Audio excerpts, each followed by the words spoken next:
Jadi konsep museum ini di bidang edukasi.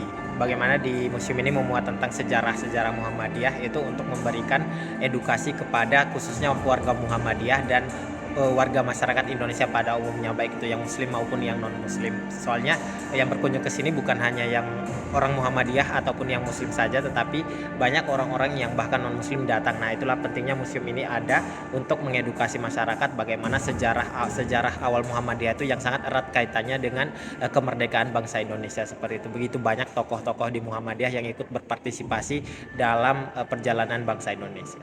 Oh, begitu. Jadi pada intinya untuk menghubungkan antara Muhammadiyah dan perannya terhadap Betul. kemerdekaan dan Tapi yang paling utama untuk edukasi untuk warga masyarakat Muhammadiyah itu sendiri. Baik. Lalu untuk koleksi dengan kredibilitas tertinggi, maksudnya koleksi dengan istilahnya nilai daya tarik yang paling tinggi dan paling istilahnya top di sini itu gimana, Mas?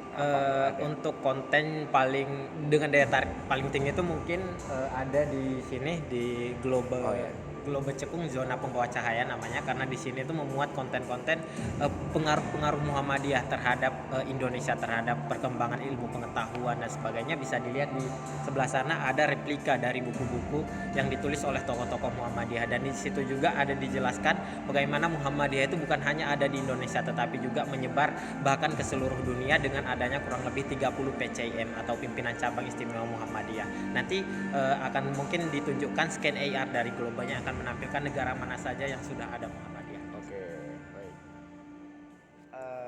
Bagaimana istilahnya keputusan awal bisa sampai dimuseumkan seperti itu? Sebelumnya mungkin kan sudah banyak buku yang yang memberikan istilahnya penjelasan mengenai kemuhammadiyahan dan segala macamnya gitu. Jadi itu awalnya panjang dari mungkin kembali lagi ke masa jabatan Ketua Muhammadiyah yang saat ini, yang pertama yaitu tahun 2015 sampai sekitar tahun 2020, yaitu Profesor Haidar Nasir.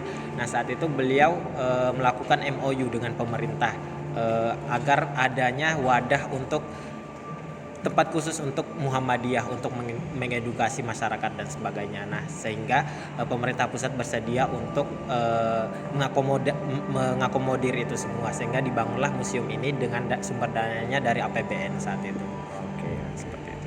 Nah, untuk museum ini itu ada keunikan tersendiri nggak? Yang maksudnya lebih memberikan sebuah kita harus ke sana karena ada ini, ada itu begitu. Apakah ada keunikan tersendiri dari Museum Muhammadiyah ini? Mungkin nilai filosofi kali ya, karena ada di beberapa zona itu ditampilkan nilai-nilai filosofis dari masing-masing zona. Sebagai contoh, di zona berdirinya Muhammadiyah itu dengan desain warna hitam dan sebagainya, dan di situ ditampilkan dengan konten-konten bagaimana sejarah awal berdirinya Muhammadiyah. Nah, itu nilai filosofisnya bagaimana Kiai Dahlan ketika ingin mendirikan Muhammadiyah begitu banyak menghadapi tantangan dan rintangan dalam perjalanannya